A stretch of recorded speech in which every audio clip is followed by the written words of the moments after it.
Hey guys, so today's video is going to be about this mid-2009 MacBook Pro that I purchased off Facebook Marketplace and the issues I ran into trying to get it set up. So a buddy of mine sent me a link to this MacBook Pro. He knows that I like to fix things, like to get things going again. So I looked at it, it was cheap enough, and I figured worst case, if I couldn't get it going, I could always part it out and sell the parts on eBay. So this thing was being sold as a don't have a charger, don't know if it works. So me being fairly new to the MacBook family, I thought, I've got a MacBook Pro, I've got a charger, I'll go grab it and do a quick test to see if it works. Well, I got it home and quickly realized that this one was a little older than my current MacBook, and it uses the MagSafe 1 version of the charger instead of the MagSafe 2.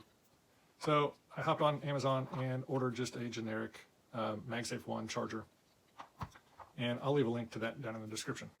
So the thing powered on and the screen wasn't cracked, and no apparent physical damage other than the dents and dings.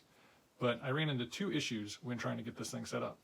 First issue is it would not go into recovery mode, and come to find out it had a firmware lock on it. So I'll show you how to get around the firmware lock if you've got an older MacBook Pro. And the second issue, once I got around the firmware lock, was it would not detect a bootable USB that I was using to try to reinstall the OS. So continue watching, and I may put some timestamps down in the description so you can just jump ahead to whatever issue you're searching for. Let's get to it. So I tried powering it on. So this is what I got.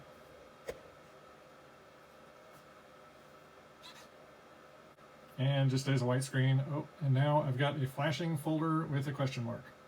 So I'm pretty new to the whole MacBook or Mac OS, and so I didn't know what this meant. So did some checking, and basically it's saying they can't find the startup boot sequence or operating system or something along those lines.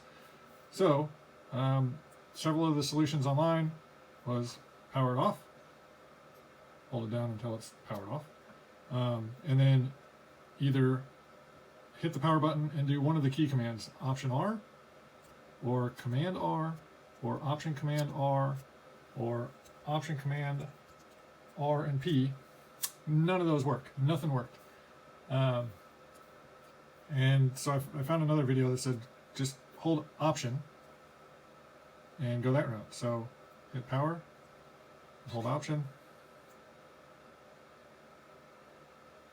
and typically if you do this, you can select which drive to choose to boot from, unless you get this screen. This screen is a firmware lock, so there's a password in the BIOS that prevents it from doing anything until you enter that password. So there's a hardware hack that you can do to get around this firmware lock, or two options actually. One is you can unsolder the BIOS chip from the board and replace it with a BIOS chip from a different MacBook that was maybe water damaged or something along those lines. Apparently the serial number is stored on this BIOS chip, so it will change the serial number of your MacBook. Another option is on pre-2011 MacBook Pros. You could remove one of the RAM chips and start up and reset the NVRAM, and it would get you past this screen here, and then you could install an OS, do whatever you need to do, and then reinstall the RAM, and everything should work fine. So I'm going to try that. Pull one of these RAM sticks out, set it to the side, make sure to leave the other one in there, and we'll flip it over and fire it up.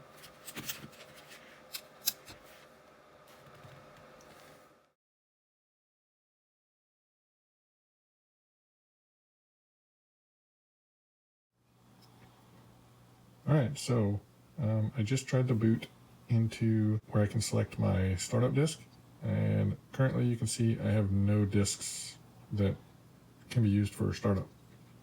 So I do have a bootable USB here, and it's obviously plugged in, but nothing's coming up. So one post I read online on macforums.com or macrumors.com was to switch this USB drive to a different port. So let's try that and see what happens.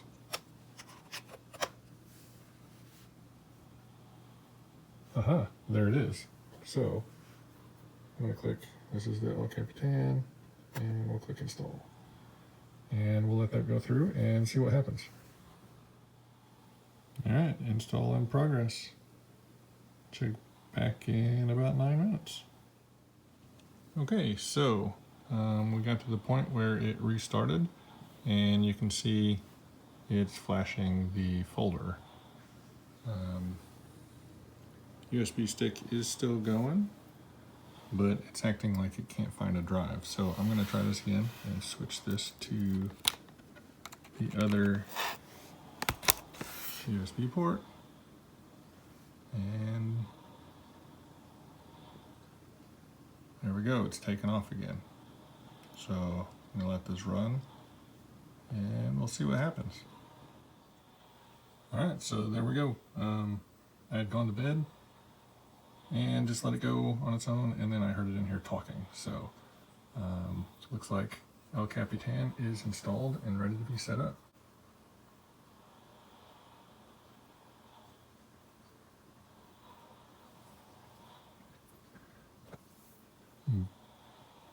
Boom, all right. All right, so that's it, guys. Hopefully this helps someone. I know I spent several hours just searching online and going through various forums and videos and to get exactly what I needed. So hopefully if one of you guys is having an issue, one or both of these issues, this helps you out. One thing to note, once I got the firmware unlocked and was able to get into recovery mode, going into the disk utilities, the hard drive that was on it, I believe it's 120 gig, it had been wiped. There was nothing on it. So how this thing got to be in a locked state like it was, I would guess it maybe belonged to a school and the hard drives were wiped and it was sold at an auction or something, and whoever bought it just didn't know how to get past that firmware lock, but it's hard telling. If you like this video, be sure to give me a thumbs up. Hit that subscribe button because I've got a lot more videos that'll be coming out in the future. And until next time, we'll see you later.